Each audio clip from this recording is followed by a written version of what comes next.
So this is a story that you don't know about, but you need to. If you're an American, a patriot, a hunter, this is a story that you need to tell your friends. It's a story about how hunters and a community came together to become the patriots that we all know that we want to be. Let me set the scene for you. It's 1943. It's the height of World War II. We are sending dads, sons, mothers, daughters off to war.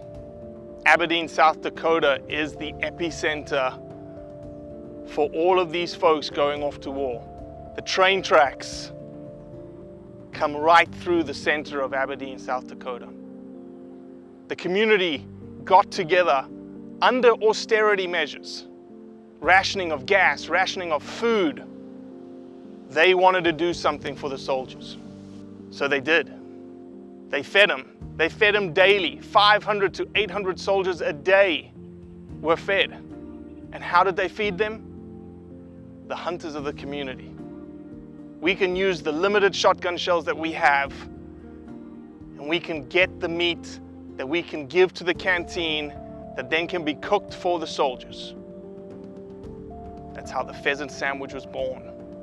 This pheasant sandwich became legend. This pheasant sandwich was what they were known for. The soldiers knew about it before they even arrived. The pheasant sandwich still gets served today. Hunters arrive in Aberdeen, South Dakota for the pheasant opener, and they get a pheasant sandwich. And they get a little taste of history, a little taste of what this country and hunters did back in 1943 for this country when they needed it most.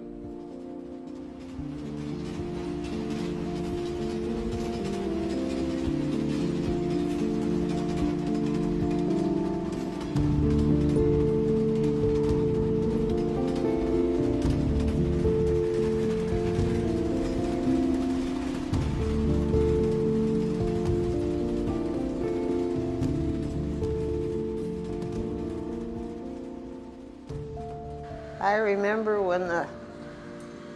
watching the troops go running in and out of here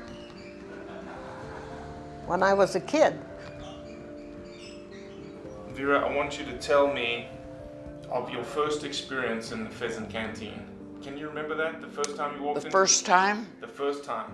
I remember working at the canteen at a very early age because my mother was one of those 3 or 4 founders of the canteen. And I had brothers in the service, and so the canteen was especially near and dear to our hearts.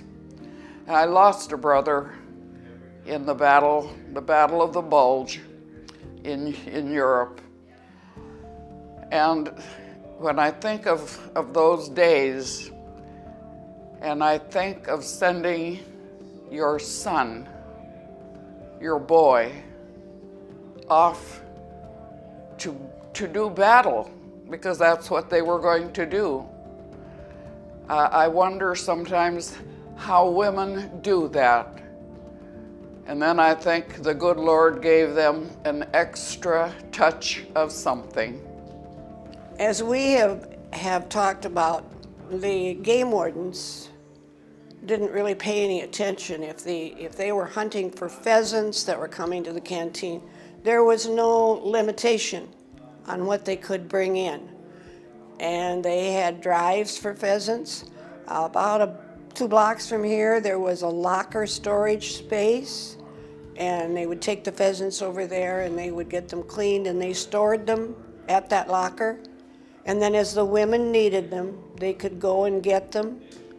And that was really helpful at that time because storage, refrigeration was not as great as it is now. Mean to you to be able to give the sandwiches to the soldiers, then yourself tell us. Well, that was my part of doing the war. I felt like I was really doing something. A little town over in Britain, South Dakota, we were far from the war. This is the only part of the war we saw with the soldiers and sailors and the Marines who come here. get off the train. That was it. We're doing our bit. You became one of those soldiers? Yes, and I was one of them. So tell me about that. Tell me about you actually coming in on the train into this and getting your own pheasant sandwich. Oh, yes, that was wonderful. My folks met me here at the train, and I said, I've just got to go and eat some of the sandwiches that I helped make 2 years before that. And that was it. And we've had reunions ever since of the Canteen women. Every year we have reunions. These 4 are the last, and they helped serve sandwiches too, and they were young high school girls.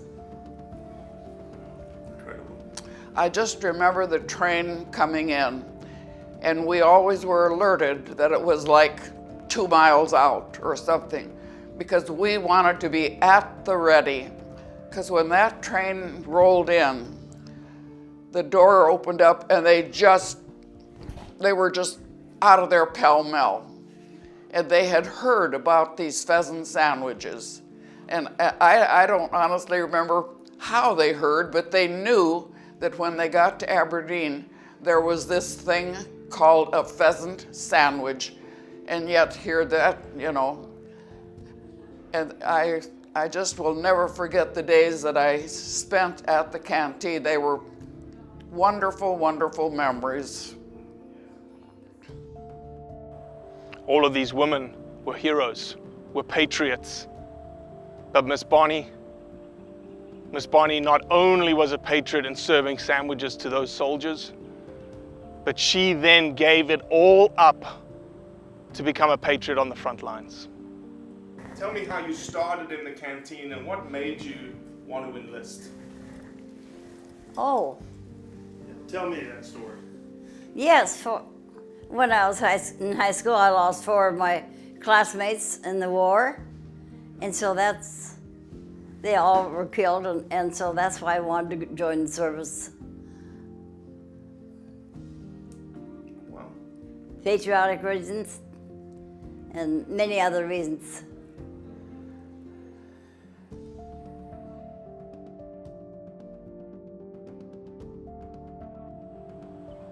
From me and everybody else, we just say thank you, Miss Bonnie.